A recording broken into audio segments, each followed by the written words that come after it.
اسے بھی زیڈ سلیحری تھے، گوہر محمد علی راشدی تھے، یہ لوگ صحافی تھے اس دور کے، فاروق یہ جس طرح منیف فاروق، جاوید چودھری وغیرہ غلط مشورے دینے والے۔ زیڈ سلیحری تو بلکہ جنرل ضیاء خان کے ساتھ بھی کام کرتا رہا، اور یہ اتنا اہم معاملہ ہے کہ جنرل ضیاء خان کو ان لوگوں نے ایسے ورغلایا ہوا تھا کہ وہ کہتا تھا مشرقی پاکستان کو میں اپنی ہتھیلی کی طرح جانتا ہوں، اور حقیقت یہ تھی مشرقی پاکستان جب ٹوٹا، بنگلہ دیش بنا، وہ گاڑی سے ضیاء خان نکلا تو لوگوں نے اس کی گاڑی اٹھا لی، وہ تو پروٹوکول کے لوگوں نے بچا لیا، ورنہ صدر ادھر ہی مارا جاتا۔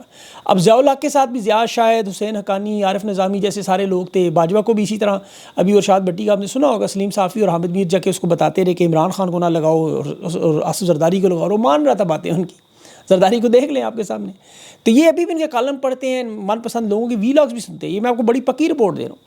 جنرل باجوہ نے معلومات کے لیے ایک بندہ رکھا ہوا تھا جس کا کام تھا سارا دن وی لاگ خبریں سن کے اسے خلاصہ پیش کرتا تھا۔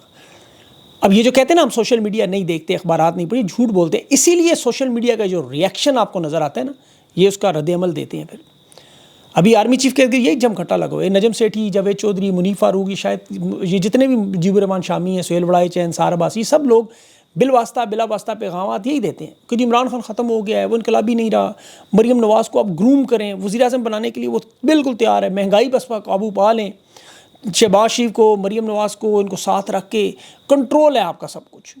اب خان انقلابی نہیں، تحریک انصاف انقلابی نہیں، یہ ان جاہلوں کے آئی جیز کو کوئی بتائے، 560 دنوں سے بے گناہ جیل میں قید ہے، انقلابی نہیں تو ان کے باپ انقلابی ہے۔ تحریک انصاف کو گنے کی مشین میں سے گزارا، کیمے کی مشین سے گزارا جا رہا ہے، کس قسم کا انقلاب مانگتے ہیں؟ اب ایٹم بم مار دیں ان کے اوپر۔ اسحاق ڈار کو اسی طرح کے مشوروں سے لا کے انہوں نے معیشت تباہ و برباد کی، باجوہ کے کان بھر گئے کہ جی خان کی حکومت صحیح نہیں چل رہی، یہ پاپولر نہیں ہے، مہنگائی ہے، آپ اٹھائیں گے کوئی نہیں بولے گا، وہ دیکھ لیں پھر کیا ہوا۔ انہیں صرف لاشیں چاہیے نوچنے کے لیے، سیاسی لاشیں۔ یہ آپ کو پتہ ہے آرمی چیف کو بھی اسی طرح یہی بتا رہے ہیں۔ یہ جو کل عوام نے رد عمل دیا عورتوں کے احترام پر، انہوں نے ہی مشورہ دیا تھا آپ کریں۔ یہ تشدد، ظلم، زیادتی پر جو لوگوں نے آواز اٹھائی، خان نے خطوط لکھے، سوشل میڈیا پر عوام کا رد عمل، اس کا بدلہ خان سے کس طرح؟ خان سے ملاقات، پہلے تو انہوں نے ملاقاتیں بند کروا دی، فوراً کینسل کروا دی، وکلا کو نہ ملنے دیں، لمبی لمبی تاریخیں ڈال دیں، کیس لٹکا دیں، ظلم و ستم کریں، قید تنہائی میں رکھیں۔ اب عمران خان کے رد عمل پر یہ اتنے ناراض اور غصے میں ہیں، بنی گالہ میں خان کی رہائش گاہ کے گرد آگ لگا دی۔ یہ چند مہینوں میں چوتھی دفعہ ہو چکا ہے، فائر بریگیڈ کو بھی نہیں جانے دیتے وہاں۔ اب وہاں پر سٹاف خود ہی جو بھی کر کے وہ بجھا سکتا ہے آپ کو۔ یہ عمران ریاض بھی جب ملک چھوڑ کے گیا، پیچھے انہوں نے چکوال میں اس کا وہ فارم ہاؤس جلا دیا۔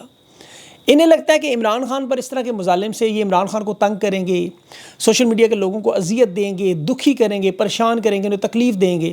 اور یہ بات کسی حد تک درست بھی ہے، پاکستان کی عوام عمران خان پر جب ہوئی زیادتی ہے اسے برداشت نہیں کرتے، ان کا مرشد ہے، ان کا رہنما ہے، آپ کو پتہ ہے۔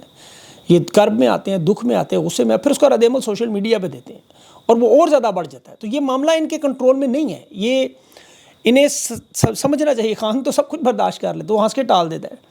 یہ عوام کا ریئیکشن ہے۔ قاسم سوری کی ہائی کمیشن کے بعد آپ تقریر دیکھیں، اس کا ریئیکشن۔ کانگریس میں ابھی بڑی اہم ملاقاتیں ہو رہی ہیں، جو یہ پاکستانی امریکن ڈائسپورا ہے، برٹش ہیں، یہ سارے اب دوبارہ متحرک ہو رہے ہیں۔ ایک بار پھر وہ ای میلز کا اپنے وہاں الیکٹڈ ریپرزنٹیٹیوز کو ملنے کا سلسلہ شروع ہو چکا ہے۔ دباؤ کا سلسلہ ایک دفعہ پھر اس لیول پر جا رہا ہے کہ ابھی امریکہ سے ایک بہت بڑا سرپرائز انہیں آنے والا ہے۔ ابھی آپ دیکھیں، ابھی تازہ ترین خبر تو خیر اس میں انہوں نے تھوڑا سا ہاتھ ہلکا رکھا ہے کہ عدالت نے وہ سلمان اکرم راجہ، نعیم پنجوتا کو، علی اعجاز بھٹو کو، عرفان نیازی کو خان سے ملاقات کی اجازت دی ہے کہ ہائی کورٹ نے کہا کہ جائے ملیں، لیکن یہ واردات کریں گے۔ لیکن یہاں پر میں ایک چیز دیکھ رہا تھا، بہت سارے لوگ وی لاگس کے بعد ہم سوال پوچھتے ہیں جی آپ کہہ رہے ہیں نظام نہیں چلے گا، نظام تو چل رہا ہے، سارا کچھ ٹھیک ہے، آپ کہہ رہے ہیں ختم ہو جائے گا۔ میں آپ کو ایک مثال دیتا ہوں، یہ بڑا امپورٹنٹ، میں سوچ رہا تھا اس پہ کہ نظام اور نظام چودھری یہ چوتھی سٹیج کے کینسر کے مریض ہیں۔ ڈاکٹروں نے لا علاج کر دیے، کیمیو تھراپی بھی کرا، ریڈیو تھراپی بھی کرا، تمام آپشنز ختم ہو چکے ہیں، وہ پلیٹوکریس تھراپی وہ بھی کروا چکے ہیں۔ اب اس وقت یہ کومے میں اور وینٹیلیٹر پر صرف وقتی طور پر سانس بحال ہے، کینسر پھیل چکا ہے۔ اس نظام کی تکلیف اب کم نہیں ہو سکتی، کوئی آپریشن نہیں ہو سکتا۔ یہ اس مراحل میں ہے کہ اب صرف درد کم کرنے کے لیے مورفین دی جاتی ہے، ایک آرام دہ ماحول، ہنس کے تصویریں بنانے والا۔ مقصد صرف وینٹیلیٹر کا بٹن آن اور آف ہے۔ یہ اس نظام کو اب آپ سمجھنے کی کوشش کریں۔ یہ جو اس وقت پاکستان میں نظام اور نظام چودھری جسم کی مانند ہے، عدلیہ ہو گیا دل، جس میں جمہوریت، سیاست اور حکومت ہوگی آپ کی ملک کا دماغ، معیشت ہوگی ریڑھ کی ہڈی، نظام کی آنکھ اور کان میڈیا، اور فوج، پولیس، یہ سارے آپ کے اس نظام کے ہاتھ پاؤں۔ اب دل کے حالات ہیں خلیے سارے ڈیڈ ہیں۔ کورونری ہارٹ جو ڈیزیز ہے، سب سے بڑی بیماری، دھڑکن چل رہی ہے، خون کی روانی شدید متاثر ہے، سانس پھولنا شروع ہو گیا ہے۔ اب دھڑکن بے ترتیب ہے، اچانک ہارٹ اٹیک ہو سکتا ہے۔ یہ ججز جو دباؤ میں ہیں انصاف ختم کر کے قانون کو امیر اور طاقتور کے لیے ملک میں جنگل کا قانون لگایا گیا، ملک لا لیسنس انارکی کی طرح بنایا گیا، تو دماغ میں کیا سیاسی عدم استحکام ہے؟ آپ دیکھ لیں جس طرح لوگوں کا دماغ کا اس وقت حال کیا ہو چکا ہے کہ پاکستان کا سب سے بڑا سیاسی رہنما عمران خان وہ جیل میں فارم 47 کی ناجائز حکومت الیکشن کی دھاندلی۔ اب دماغ سب سے اہم ہے، اسے بیماری لگ جائے، اسے کہتے ہیں الزائمر، وہ جو بھول جاتا ہے، دماغی صلاحیتیں ختم ہو جاتی ہیں، جو انہیں لگ چکی ہے، سوچے سمجھنے کی صلاحیت ختم ہو چکی ہے، فیصلہ سازی کی صلاحیت ختم ہو چکی ہے، لوگوں کو پہچاننے کی صلاحیت ختم ہو چکی ہے۔ یہ عمران خان کے خطوط اسی لیے سمجھ نہیں آ رہے، یہ لا علاج بیماری ہے۔ اب آ جاتی ہے معیشت، ریڑھ کی ہڈی، جسم میں دیکھیں اسپائنل کورڈ، ریڑھ کی ہڈی، یہ ٹوٹ جائے، زخمی ہو جائے تو کیا ہوتا ہے؟ مفلوج ہو جائے انسان، اپاہج۔ معیشت کے آپ حالات دیکھیں، شہباز شریف کی حکومت 3 کروڑ روپیہ منٹ کے حساب سے قرض لے، ہر منٹ میں 3 کروڑ روپیہ، کرپشن، قرضے، ناقص پالیسیاں۔ پاکستان دنیا کا سب سے بڑا کپاس والا ملک، آج 180 ٹیکسٹائل انڈسٹریاں بند۔ پاکستان کی برآمدات کپاس سب سے بڑا ملک ہے، 30 ارب ڈالر بھی نہیں ہے، بھارت کی دیکھ لیں وہ پتہ نہیں 600 ارب ڈالر سے اوپر چلے گی۔ یہاں کارخانے بند، توانائی کا بحران، ڈالر ملتا نہیں، قرضوں کا بوجھ۔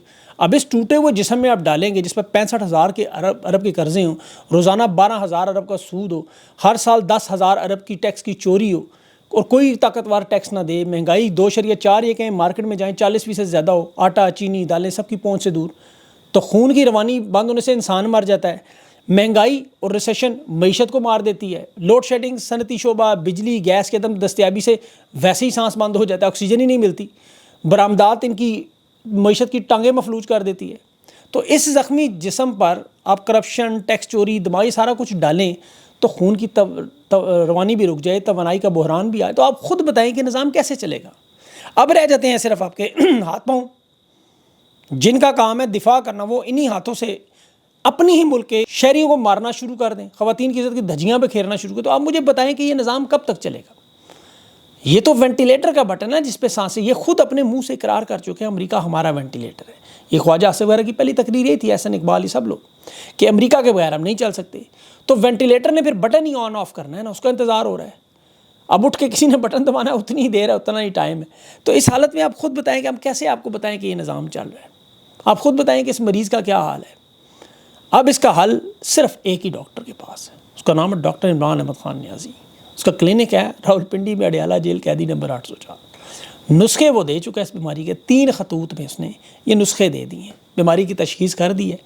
علاج اب کرے گی عوام یا ان کا امریکہ، اور دعائیں کریں گے ہم اللہ سے، تو یہ سارا معاملہ حل۔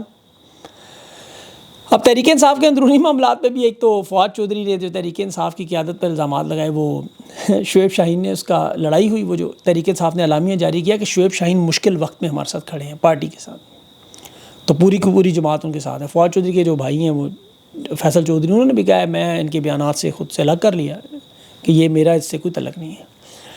اور انٹرنیشنل معاملات میں بھی کچھ پیش رفت ہوئی ہیں جس کا افغانستان ایران سے براہ راست تعلق ہے، پاکستان سے۔ ایک تو محمد بن سلمان امریکہ ایران کے درمیان جوہری معاہدے کے لیے ثالثی کر رہے ہیں۔ اسرائیلی حملوں کے بعد جو جوہری ہتھیار ایران حاصل کرنا چاہ رہا تھا، سعودی عرب کو لگ رہا ہے کہ ڈونلڈ ٹرمپ کے ساتھ مل کے ایران کے ساتھ ایک سفارتی راستہ بنائیں اور ایک نیا معاہدہ کیا جائے، کیونکہ ایران کی آپ کو پتہ ہے حکومت فی الحال تو اس پہ ملا جلا رد عمل دے رہی ہے۔ اقوام متحدہ کا مشن بھی ایران میں اس پہ کام کر رہا ہے۔ اب 2019 میں یاد رکھیں کہ سعودی عرب کی آئل فیکٹریوں پر حملہ ہوا تھا، تو بائیڈن حکومت نے کہا تھا یہ ایران نے کی ہے، سعودی عرب نے فوجی کارروائی نہیں کی، لیکن 2023 میں بلکہ انہوں نے چین کی ثالثی کی وجہ سے سعودی عرب اور ایران کے تعلقات بحال ہو گئے، اس میں عمران خان کا بھی بڑا اہم کردار تھا۔ اس کے بعد پھر سعودی عرب نے ایران اور اسرائیل کی کشیدگی سے خود کو الگ کیا۔ اب جو حالات بن رہے ہیں اس وقت، اور اس کا پاکستان کے ساتھ بڑا گہرا تعلق ہے، یاد رکھیں ایران کی تو ظاہر ہے آپ کو پتہ ہے جو حمایت یافتہ گروپ تھے وہ کمزور ہو چکے ہیں لبنان، غزہ، شام، عراق میں۔ اب سعودی عرب اس صورتحال سے یہ دیکھ رہا ہے کہ اگر ایران کو دیوار سے لگا دیا تو یہ نہ وہ جوہری ہتھیاروں کی طرف چلے جائے، انہیں روکنا چاہتے ہیں۔ ٹرمپ نے بھی مذاکرات کی خواہش ظاہر کی ہے۔ ان حالات میں براہ راست پاکستان کے پاس پھر کوئی آپشن نہیں کہ وہ اس جنگ میں کچھ اپنا مسالہ بیچ سکیں، کیونکہ ان کے پاس اب یہی رہ گیا نا، ایک ایران اور ایک افغانستان۔ افغانستان میں تو دیکھیں وہ امریکہ کو یہ کہنا چاہتے ہیں کہ دہشت گردی کی روک تھام میں ہم مدد کریں گے، اسٹیبلشمنٹ کا وجود بڑا ضروری ہے، عمران خان ایسا کبھی بھی نہیں کرے گا، ہم ہی ہیں آپ کے لیے، یہ ایک واحد ان کے پاس منجن بیچنے کو، اور کچھ بھی نہیں ہے۔ سیکورٹی فورسز نے ابھی افغانستان کے علاقے کنر میں کیا ہے آپریشن، وہاں 3 ہائی ویلیو ٹارگٹس کو بھی کہہ رہے ہیں نشانہ بنایا ہے، اور 25 کے قریب ان کے جو بقول خوارجیوں کی ہلاکت بھی کی اطلاعات ہیں۔ سرجیکل سٹرائک کی بہرحال کوئی انٹرنیشنل خبر نہیں ہے۔ لیکن منجن یہی بیچنے کی کوشش ہے. اب یہ دونوں مسائل اگر ان کے پاس نہ ہو تو پھر کچھ بھی نہیں ہے. ویسے بھی یوکرین کا معاملہ دیکھ لیں, سعودی عرب نہیں ثالثی کی ہے پیوٹن اور صدر کی اس کی ٹرمپ کی ملاقات, اور ٹرمپ کے لیے بھی ڈیپ اسٹیٹ ایکٹرز وہاں پہ متحرک ہو چکے ہیں, پورے ملک میں مظاہرے شروع کیے جا رہے ہیں. تو یہ یاد رکھیں بہت ساری چیزیں ہو رہی ہیں, لیکن اس ساری صورتحال میں ہمیں چونکہ فوکس پاکستان کے معاملات کی طرف, اس لیے میری کوشش ہے زیادہ معلومات وہ دوں. عدلیہ کے متعلق جو معاملات ہیں وہ رہ گئے ہیں, وہ انشاءاللہ اگلے ویلاگ میں کور کروں گا. ویڈیو ورنہ لمبی ہو جاتی ہے اور آپ اتنی دیر دیکھ نہیں سکتے. اپنا خیال رکھیں, مجھے اجازت دیں اگلے ویلاگ تک کے لیے. اللہ حافظ.